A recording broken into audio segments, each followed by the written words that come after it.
I used to take notes like this, and I can already feel the pain in your chest. It was a dreary process of writing out these giant notes, reorganizing them so they looked pretty, and then to review them was just reading pages and pages and pages of notes. And I had to review them multiple times so they actually went in. And by the time the semester ended, I reckon I had probably 500 pages of notes just to memorize for 1 or 2 exams. And look, with that process, I still did reasonably well, but there was all these people around me who seemed to be doing better and they seemed to understand more, and they weren't doing this exhausting process. And I always wondered, there must be something better than this. There must be a way of making studying enjoyable and more efficient, so I don't have to get stuck in this matrix of writing all these notes out year upon year. And so at the end of first year, I went on a deep dive and down the rabbit hole of how to learn how to learn.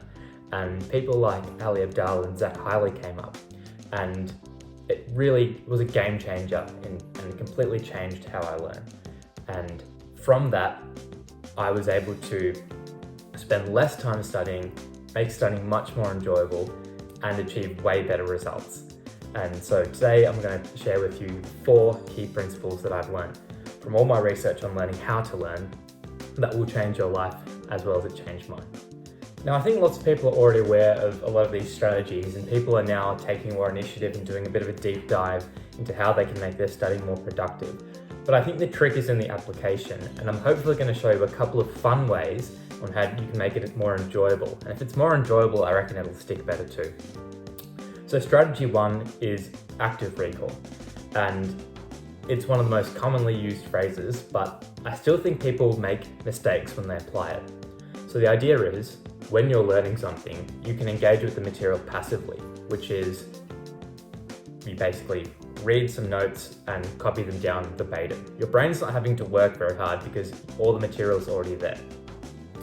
Likewise, the issue that lots of people have with highlighting or summarizing is you're just taking what someone's already made and putting your own emphasis on it, but there's no work that your brain has to do.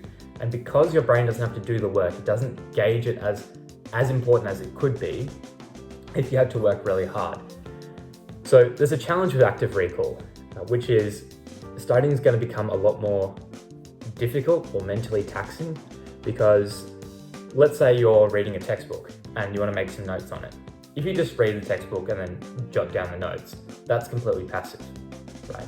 But if I read the page of the textbook, then I close the book, I put it away, and then I think, what do I actually remember from this text? And I try and I recall everything that I can remember and I write it down as I go. Then it's active. My brain's actually having to work to remember and encode that information. So yeah, it takes slightly more time, and it's quite difficult, because what you'll actually find is you close the book and then you don't remember any of it. And that's really frustrating, but you will learn a lot more from doing this. If you do this once, it will be better than doing passive note-taking multiple times. And there's a bunch of great tools that people use to make their active recall a better part of their learning. Notion, Anki are great ones, which I'll talk about later. But I still see people making some mistakes when they do their Notion in particular, and the toggles. And so essentially, for those who don't know, toggles are a way of you store information behind a particular title or question. So let's say my question is, what makes a good YouTube thumbnail? And then I basically will click on that and then can put all my notes beneath that thumbnail. But some people, the title of their toggle are things like notes or like common mistakes. Now, the issue with that is that's not really going to help you be actively recalling that information. When you review that, you're just going to go click on the thumbnail and read it. Now, remember, passive rereading is what you want to minimize because that's passive. What you want is some sort of prompt that the toggle gives you that will help you say all that information without looking at the notes. And the purpose of the notes is just to cross-check and see, have I missed anything? So rather than saying common mistakes in maths, make it a question, because then I will prompt you to answer things. So let's say, what are the top 5 common mistakes I make when doing maths exams under time. And then you can go through and say, oh yeah, I missed decimal points, I missed these things. So active recall is one of the most powerful tools. It will increase discomfort, but what's important for you to note is the more effort you feel like you're putting in, the higher the chance that you'll remember it later. And so even though it will feel like a struggle, you'll tangibly notice the difference that making studying active feels. Strategy number 2 is spaced repetition. So the idea of spaced repetition is you review the same material at progressively lengthening intervals, which will help retain that in your mind. If you think why you can remember a bunch of weird things like your phone number, your address, the reason these things are so familiar is because you've come in contact with them time and time again. And so when you change your phone number, people can actually learn it fairly quickly because they're just using it so often. So the idea of spaced repetition and its benefit comes from the forgetting curve, which basically states that if you engage with some material, after about a day or so, you've probably forgotten the bulk of that, something around 70%.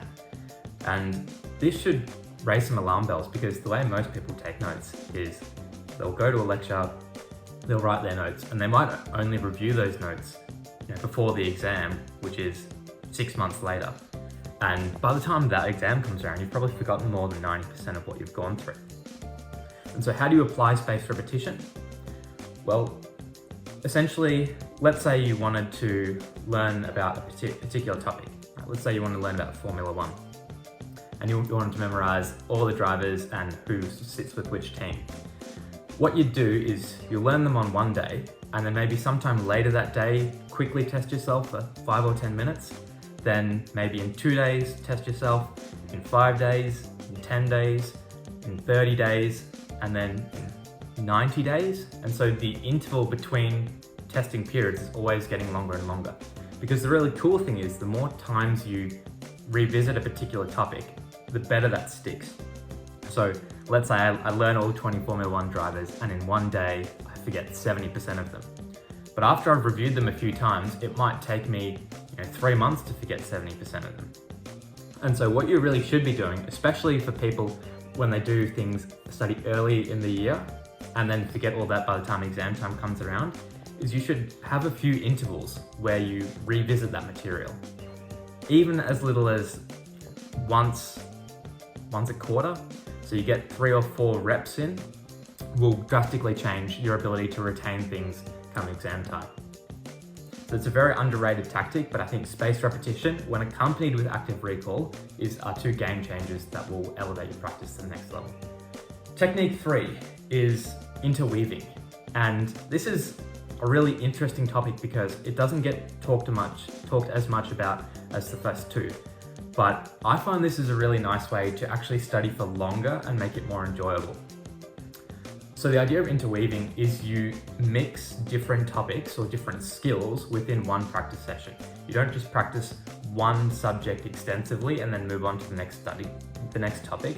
It's best to do a bit of a mixture, not only for novelty and variety, but because it helps your brain to sort of encode things and filter things out and put things in the right position.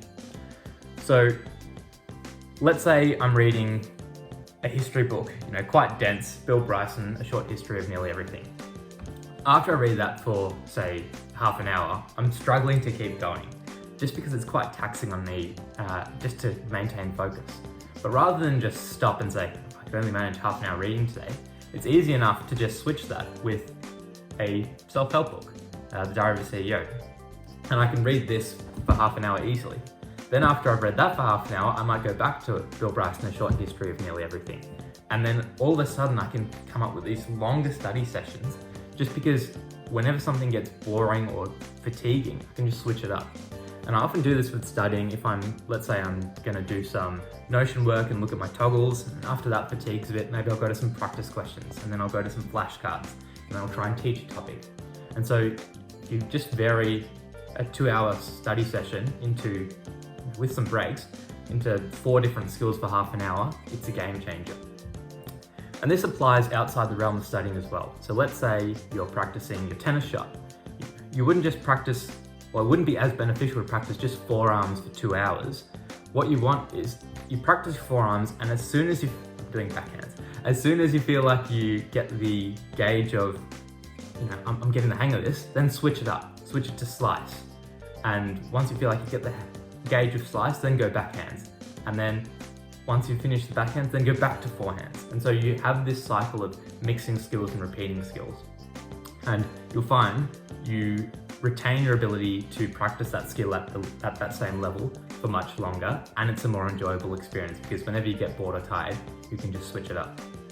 The final study tip number 4, is one I think people underuse, and it's one I don't think I've seen covered as much at all, and it's the tip of layering.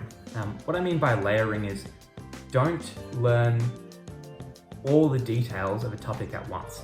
It's really hard for me to read Charles Darwin's work on evolution and just be able to present all that back. But if I learn it in layers, if I learn the basics first, and then learn some intermediate stuff, and then learn the advanced concepts on top of that, it's a lot easier to break down and develop some systems.